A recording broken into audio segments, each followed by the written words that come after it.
บายดีท่านผู้ชมขอต้อนรับเข้าสู่รายการทำกินอยู่ที่ลาวก็เช่นเคยมื้อนี้พบกับข้าพเจ้าสุริยันยังนวงหรือว่ากี้น้อยไอ้หนุ่มหน้าใสใจที่ดีครับมาที่ดำเนินรายการเป็นประจำและมื้อนี้กี้น้อยก็ยังอยู่เมืองวังเวียงคือเก่าเนาะแต่อยู่บ้านสมสวัสดิ์คือเก่าแต่บ้านสมสวัสดิ์เหนืออาทิตย์ที่แล้วกี้น้อยก็ไปอยู่บ้านสมสวัสดิ์ใต้ไปฮู้จักกับพ่อลุงอาหินเพิ่นได้ปลูกมะเกี้ยงและสำหรับมื้อนี้อาทิตย์นี้กี้น้อยจะพาท่านผู้ชมไปฮู้จักกับลุงซูซึ่งเพิ่นได้ยึดถืออาชีพการเลี้ยงสัตว์ครับมองว่าสัตว์ชนิดนี้ปลอดภัยไข่ว่าสัตว์ปีกเป็นเพศแน่นอนแต่ว่าเดี๋ยวนี้เพิ่นกำลังเฮ็ดหยังอยู่ฟาร์มเพิ่นแหละมื้อนี้เสนอเรื่องว่าไก่ เอาละตอนนี้เพิ่นเฮ็ดหยังอยู่ตอนนี้ติดตามรับชมพร้อมๆกันกับพี่น้อยกันเลย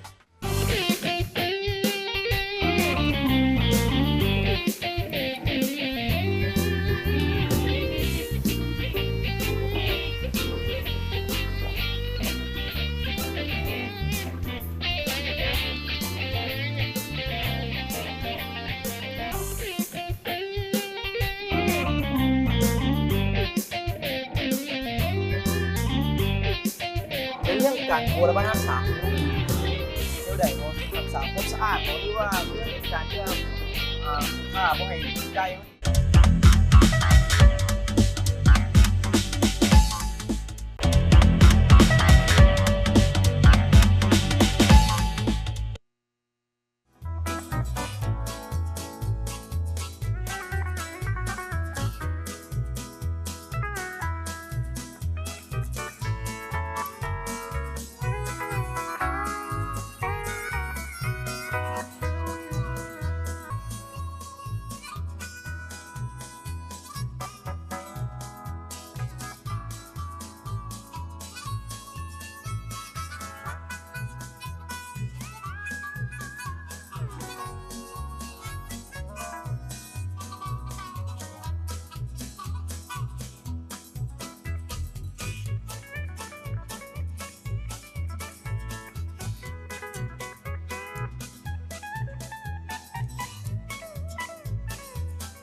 สบายดีคุณผู้ชมสวัสดี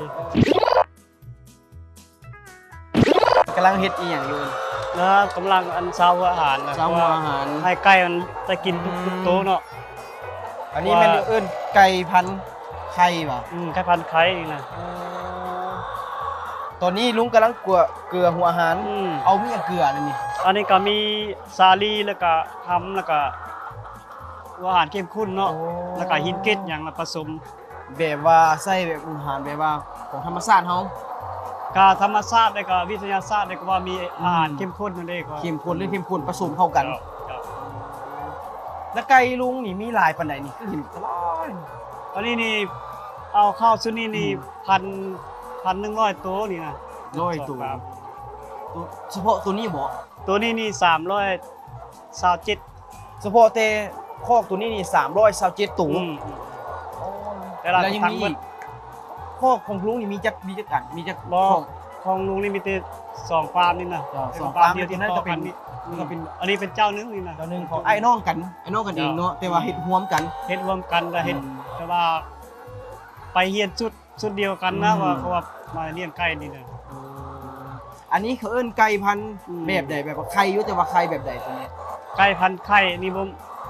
ไก่มันมีหลายชุดเนาะลายอันยี่ห้อนั้นยี่ห้อนี่ยี่ห้ออันไก่ยูนิเต็ดเนาะแล้วก็มีไก่ CP นะไก่ CP อันนี้ไก่ยูนิเต็ดแต่ว่าคือลุงเลี้ยงเอาไข่ไว้ขายโดยเฉพาะว่าทั้งขายไก่พร้อมขายไข่พร้อมครับเวลาไก่กำลังไข่ดีเนาะเขาก็ขายไข่แล้วก็เวลาไก่นี่สุดไข่เนาะก็ขายตูนเนาะแล้วมื้อนึงนี่ลุงเก็บทั้ง2ฟาร์มอย่างหลายๆฟาร์มที่เก็บได้ไข่มื้อนึงได้จักหน่วยอันนี้นี่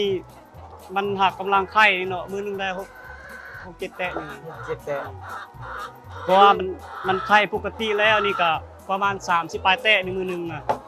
ลุงเลี้ยงได้โดนปานใดเนี่ยเลี้ยงไก่เริ่มเลี้ยงไก่มาอาชีพเลี้ยงไก่ดีกว่าเพราะว่าได้3-4 ปีแล้ว 3-4 ปีแล้วแต่ขายไข่วันนี้ลุงขายหน่วยจังได๋ขายไข่ บ่ขายเป็นเตะนะ ขายเป็นเต๊ะนี่หลายไปเลย เตะหนึงปกตินี่ก็24,000 4,000 แต่ช่วงไข่น้อยสิก็18 20,000นี่แหละ แล้ววันนี้ไก่เด้ไก่ลุงก็ขายอีก ขายตู้เท่าไหร่ ขายตัว28 28,000ก็ ลาบ ถือว่าแพงกับบ่แพงถือว่าถือกับบ่ถือพอปานกลาง พอขายได้เนาะผู้ซื้อก็พอซื้อได้นะ เลี้ยงไก่แต่ลุงเริ่มเลี้ยงนี่ได้3-4 ปีแล้วเนาะแต่ว่าลุงเริ่มเลี้ยงนี่เริ่มเลี้ยงเอาเตน้อยเลยบ่ไก่เตน้อยมาเลยบ่ บ่ก็ใกล้ใหญ่สิแหละ ใหญ่เลย ก็48อาทิตย์แล้วก็เอามา 48อาทิตย์แล้วโดนบันไดจังไข่เอามาเลี้ยงปุ๊บแล้วไก่ออกไข่ล้นบ่ ประมาณอาทิตย์2อาทิตย์อันนี้ก็ได้2อาทิตย์ เขาต้องได้เล็งหัวอาหารเล็งมีหยังบ่ให้เพื่อให้ไก่ เจ้ามี ไข่ไว้ ก็มีหัวอาหารเนาะมันมีอาหาร CP อาหารอันสตาฟิกนี้แล้วอาหารทำอิฐก็เจ้าเลี้ยงไก่น้อยเนาะเลี้ยงไก่น้อยมายังทันมีไข่เนาะแล้วก็เอาตัวนี้ผสมใส่เกลือกินมันก็แบบมันมีไข่นะ และเรื่องการบัวและรักษาของลุงนี่มีแนวใดบ่รักษาความสะอาดบ่หรือว่าเรื่องการที่ว่าฆ่าบ่ให้ไก่เฮานี่ติดเสื้อคือผ่านๆมาเนาะยินข่าวบ้านเฮานี่มีเสื้อไข้หวัดสัตว์ปีกและสำหรับของลุงเด้จังได๋คือว่าเฮาได้เลี้ยงได้แหละก็บ่มีไข้หวัดสัตว์ปีกและปลอดภัยทั้งไข้หวัดสัตว์ปีกเฮามีการบัวและรักษาแนวใดเบิ่งแยงกันได้เลย การเลี้ยงไก่นี่พันหลังเนาะข้าพเจ้าก็ได้เลี้ยง3ชุด4ชุดเนี่ย3-4 ปีเนาะก็เลี้ยงนี่ก็บ่มีปัญหาของเรื่องวัดลูกกันหยังบ่มีเพราะว่ามียาป้องกันเนาะ นี่อยากป้องกั แต่ น ละอาทิตย์นี่ครับเกลือแล้วก็เอายามาฆ่าเสื้อฆ่าหยังนะ ได้ซีด ซิดแล้วก็ได้ฟาร์มนี่ก็ซิดเอาข้างนี่ ไปว่ารักษากันแบบดีๆเนาะแต่ว่าเรื่องการเฮ็ดหางไก่บ่เฮ็ดหยังแต่ว่าคือว่าอยู่ในเวียงจันทน์แล้วคือหลานไปเห็นอยู่วุ่นเพิ่นก็ได้ไส้เล็กไส้หยังบ่บ้านเฮานี่แบบโอ้แบบว่าไม่โดยเฉพาะเลย เพราะว่าอยู่เขตนอกบ้านเฮาเนาะมันมีพอเฮาเฮ็ดได้นะ ความอุดมสมบูรณ์ มีไม้บ่ไม้หยังบ่อึดคันว่าสิซื้อเล็กมาเฮ็ดมันก็สิ้นเปลืองหลายแนว เปลืองหลายแนว แล้วก็เฮ็ดโดยพื้นเมืองเฮา แม่น บ้าน ต่ เฮา อ นะ คือหลานมาเห็นนี่เนาะว่าไก่ฟาร์มไก่ของลุงนี่มาเลี้ยงแล้วเป็นหยังเขาคือแบบว่าเขาตึงเฮ็ดสระน้ำอยู่ลุมคือว่าสระเลี้ยงปลาอยู่ลุมสุดแสดงว่าอยู่ลุมนี่ลุงต้องเลี้ยงปลาแม่นบ่ เจ้า ปลาอีหยังเลี้ยง ส่วนหลายก็มีแต่ปลานิลนี่แหละ แล้วได้เกลือหัวอาหารอาศัยว่าให้ขี้ไก่นี่ลงไปปลากิน อาศัยหัวอาหารนี่ก็ขี้ไก่ตกเพราะว่าไก่มันกินมันก็บ่กินหมดเนาะมันเป็นเคี้ยตกนะหัวอาหารมันก็ตกแล้วตัวปลากิน แสดงว่าทั้งเลี้ยงไก่พร้อมเลี้ยงปลาพร้อมเอาสองแนวกันไปเลย เดี๋ยวว่าเลี้ยงปลาก็เลี้ยงไว้กินเลี้ยงไก่เลี้ยงไว้ขาย เลี้ยงเป็นธุรกิจเนาะประเภทไข่นี่หน่วยใหญ่นี่ใหญ่สุดซำนี้บ่ บ่นี่ยังน้อยได้นี่น่ะเพราะว่ามันเฮียงไข่ได้2อาทิตย์เนาะ 2 อาทิตย์ กันมากับประมาณ 2-3 เดือนขึ้นเนื้อมันก็ใหญ่แหละใหญ่กว่านี้ก็มี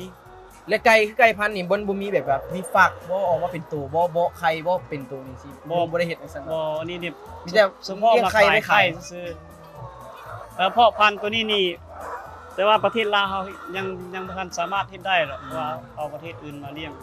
ลุงขายไข่นี่ได้ขายส่งไปเฮาใส่บ่ฮอดบางเวียงบ่คือว่าแถวบ้านเฮานี่แหละ ในบ้านเฮานี่ก็แถววังเวียงนี่แหละส่วนหลาย เวียงนี่แน่ผาตั้งแน่ ผาตั้งแน่ บ้านสมสวัสดิ์เฮาแน่แล้วก็บ้านใกล้ๆข้างเฮาแน่ แต่ถ้าผู้ใดมาซื้อเขาขายนะเพราะว่า แน่ลุงขายไข่นี่นอกจาก30 ปีเนี่ยแต่ละปีนี่ลุงไข่ไล่เฉลี่ยว่าลุงขายไข่และขายไก่รวมเป็นเงินรายได้รายรับนี่ได้หลายปานใด บ่อันนี้ก็อิงตามเนาะสมมุติเฮาลงทุนหลายมันก็เอาได้หลายถ้าลงทุนน้อยมันก็ได้น้อยนะเขาก็บ่รุดบ่30ล้าน40ล้านนี่นะ รายได้เฮาได้แล้วเฮาลงทุนนี่เริ่มเฮาลงทุนหมดลุงเฮ็ดมานี่น่ะบ่ว่าจะเป็นมุ้งหลังคาซื้อไก่บ่มีหยังเฮ็ดฟาร์มไม่สิเบิดหลายปานใดล่ะลุง โอ้บ่หลายเติบบ่คือลุงนี่บ่มีทุนเนาะก็คือว่าหลายคันผู้มีทุนหลายก็คือว่าธรรมดานี่นะ ปานใดล่ะ โอ้บ่แต่ว่าซื้อไก่ละล่านี่สุดนี่200,000กว่าเลยนะแต่ยังมีฟาร์ม เป็นเงิน มัน เงินบาทมันซื้อแบบเป็นเงินบาทเนาะ ไก่และไก่นี่เขาเปี่ยวม้าได้ใส่ อันนี้มาในเวียงนั่นแหละนี่ หรือว่าอยู่เวียงเพิ่นก็ยังมีบอนที่ว่า มีบอล เพาะ จำหน่าย จำหน่ายเป็นไก่น้อยไก่ใหญ่เพาะพันธุ์ไข่ออกมา จ้ะ แล้วเราไปซื้อเพิ่นแล้วเรามาเลี้ยง จ้ะ เลี้ยงเพื่อการดำรงชีวิตของเราและขายทำท้องตลาดบางเวียงนี่ จ้ะจ้ะ และหาตั้งนี่ อืม แล้วก็บ้านเขานี่แล้วก็บ้านอ้อมข้าวอ้อมแมวนี่ จ้ะ และเป็นรายได้อันหนึงที่ว่าได้พอเพียงพอกิน พอแก้ไขชีวิตครอบครัวนะ แม่นอันนี้ควรจะเอาเป็นแบบอย่างพอเพิ่นก็ได้ยึดถืออาชีพนี้กินนอนมาเห็นแล้วดีใจที่ว่าบ้านเฮาความอุดมสมบูรณ์ของประเทศลาวเฮานี่แหละมีหลายบ่อนหลายที่หลายแง่คิดหลายให้เบิ่งว่าเฮาสิเฮ็ดจังไดการดำรงชีวิตเฮาเฮ็ดจังไดเฮ็ดจังไดเฮาสิอยู่รอดบ่จังไดเนาะ มาสิมันนุ่มกินน้อยได้มาเมื่ออาทิตย์ที่แล้วได้มาสวนมะเกี้ยงของน้องอาหินไปเบิ่งสวนมะเกี้ยงคืออุ้ยจะแม่นงามคือจังว่ามาเด็กเพิ่นก็ได้พามาหาทั้งคุณลุงนี่แหละมาเห็นฟาร์มไก่ของลุงอู้ที่มันดีใจเข้ามาในสิแหละเอามาความลึกลับความอยู่ในเวงบุ้ยไปฮู้ลุงกินน้อยมาว่าอยู่นี่มีฟาร์มไก่บ่นี่มีฟาร์มเลี้ยงเป็ดเลี้ยงไก่บ่สิบ่มีสุดท้ายสลอกเสล็กได้มาเห็น ดีใจหลาย ลุงว่าวิธีผสมหัวอาหารนี่ลุงก็มีเคล็ดลับเนาะมีเอาหยังใส่แน่ ก็มันก็มีสาลีเนาะแล้วก็มีห อือ ำแล้วก็มีหัวอาหารเข้มข้นแล้วก็มีหินเกต แต่ว่ากินน้อยได้เห็นแล้วส่วนผสมของลุงนี่ว่าได้ลุงก็ได้เฮ็ดไปเนาะได้เกลือไปแล้วแต่ลุงก็ได้เอาปรุงไว้แล้วเนาะมีจังซี่ อันนี้ปรุงไว้ นี่ที่ว่าหินเนาะเพิ่นไว้นี่ผสมหัวอาหารมีอันนั้นเนี่ยมีอันนี้แน่แบบว่าบำรุงแบบว่าของธรรมชาติเฮาเลยมีขี้ การมีเตสาลี สาลีมีหยังนี่แหละเนาะ แล้วก็มีหำมีอย่างก็หินเกตนี่แหละธรรมชาติเขา และการนั้นบัวและบ้านทักษานี่ลุงก็ได้บอกไว้เบิดแล้วแต่ว่าระยะนี้สิให้มีทางเป็นรายการเฮาไปพักกินน้ำกินไหนกันสักคนชมสิ่งที่น่าสนใจกันสักคนแล้วจึงพบกับพี่น้อยในระยะหน้า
ดู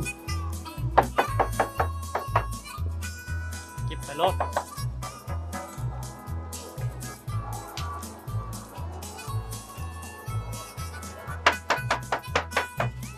เขาเคาะนี่เพื่อให้หยังเคาะเฮาเอานี่เคาะ เพื่อก็ให้หัวอาหารมันท่อนไวสินะเวลาใกล้มันจะกิน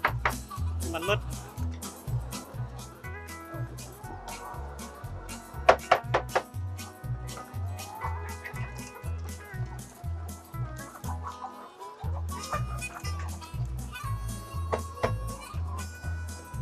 ดีก็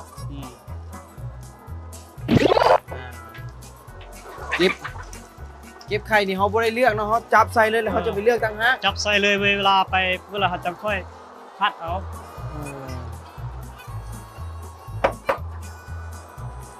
แต่ว่าคันลักษณะว่าเขาเคาะนี่ไก่นี่บางเทื่อไก่เขาเคาะนี่ก็เป็นอันหนึงที่ว่าไก่ให้ไก่เลี้ยงคน เจ้า เขาเคาะปอกสิ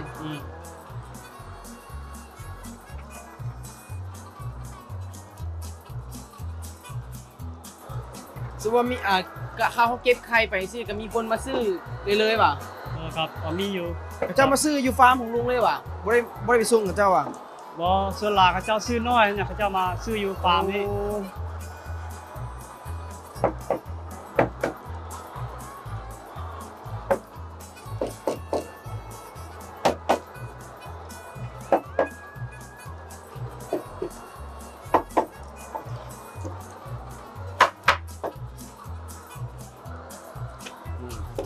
ตะแล้ว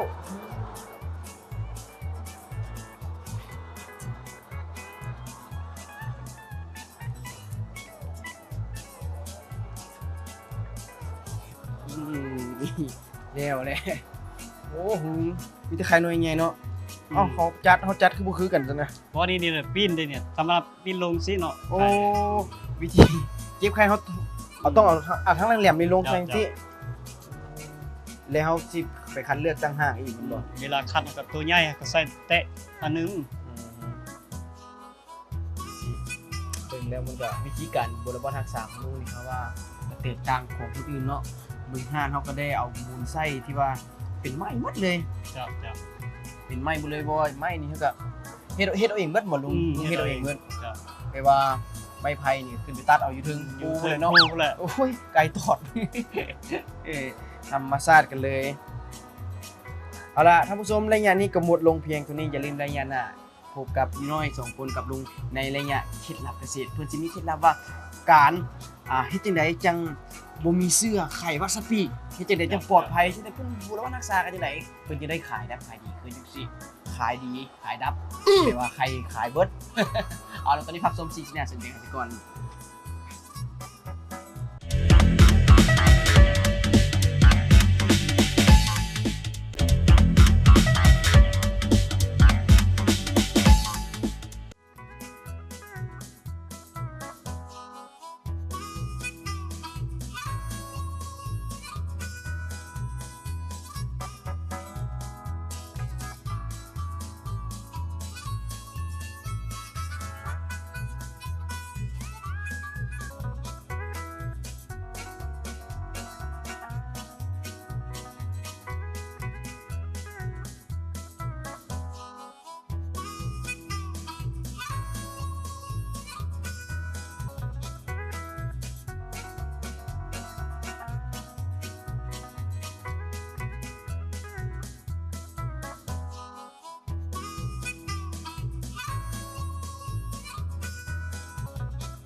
โอ้ยก็ผ่านมาแล้วเก็บไข่ไก่เนี่ยเลือกวิธีเก็บแล้วก็เลือกนี่ก็ต้องได้มาคัดเลือกต่างหากอีกบ่ลุง ครับจ้ะ อืม เพราะว่า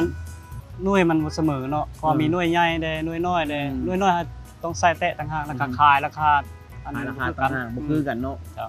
และท่านผู้ชมระยะนี้ก็เป็นระยะเคล็ดลับเกษตรที่กี่น้อยจะอ่าให้ลุงเพิ่นมีเคล็ดลับที่ดีๆมาฝากให้มีทางรายการเฮาได้เบิ่งได้ชมกันว่าเคล็ดลับที่ว่าเพิ่นสิบอกนี่แปลว่า คือการเลี้ยงและการที่ว่าเพิ่นได้ปลูกห่านห่านไก่เพิ่นขึ้นมาคือว่าห่านคือแบบว่าได้ยกสูงขึ้นมาเพิ่นสิตั้งระดับส่ำใดแล้วบัดนี้การบูรณะรักษาจังได๋เพิ่นจะ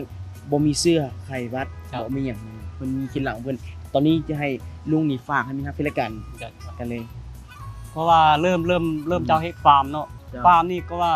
ท่านหลังเจ้าเฮ็ดใส่ดินเนาะ เจ้า อันนี้เฮ็ดใส่หนองครับเขาเบิ่งหนองสิลึกส่ำใดเนาะ เจ้า แล้วก็ตื้นส่ำใดนะ เจ้า คันลึกเขาก็เอาฟังเอาสูงนิดนึงเนาะ เจ้า เพื่อน้ำมันสิสูงขึ้นนะ อืม มันสิทึก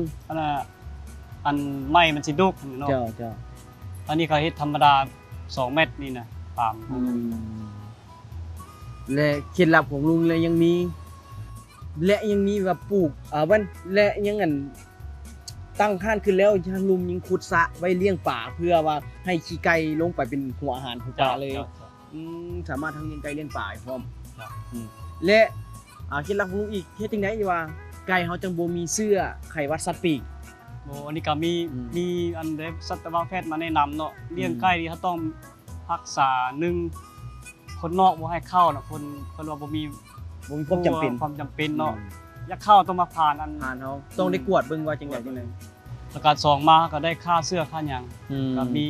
ยามาป้องกันเนาะ อืม อาทิตย์หนึงเดือนหนึงบ่เขา อื จะ ม พยายามป้องกันมันเกลือมันเพราะว่าโตแข็งแรงขนาด อือฮึโอ้แบบว่าลุงนี่ก็มีแบบว่าเคล็ดลับเฉพาะของลุงอีก ครับ เบิ่งแล้วสอน กี่น้อยมาเห็นวิธีการเลี้ยงการบริบทรักษาของลุงนี่ก็ คักๆแล้วก็พี่น้องว่าถ้าว่าคนลาวเมื่อทุกคนมีฮู้จักการดำรงชีวิตอันรักษาบ่ว่าเฮาบ่ฮู้เฮาต้องซอกหา ครับ เนาะเป็นไงกะเพื่อความเจริญของบ้านเฮานี่แหละ ครับ ลุงบ่เห็นลุงนี่ก็เป็นชนเผ่า จ้ะจ้ะ ชนเผ่า ชนเผ่ายูเมียน ยูเมียนเพิ่นก็เป็นชนเผ่าหนึงและถ้าว่ามีฮักเป็นรายการอยู่ทางบ้านอยู่ทางเวียงจันทน์เพิ่นอยากรู้สูตรว่าลุงนี่เฮ็ดจังใด จ้ะ หรือว่าการบริบาลรักษากันจังใด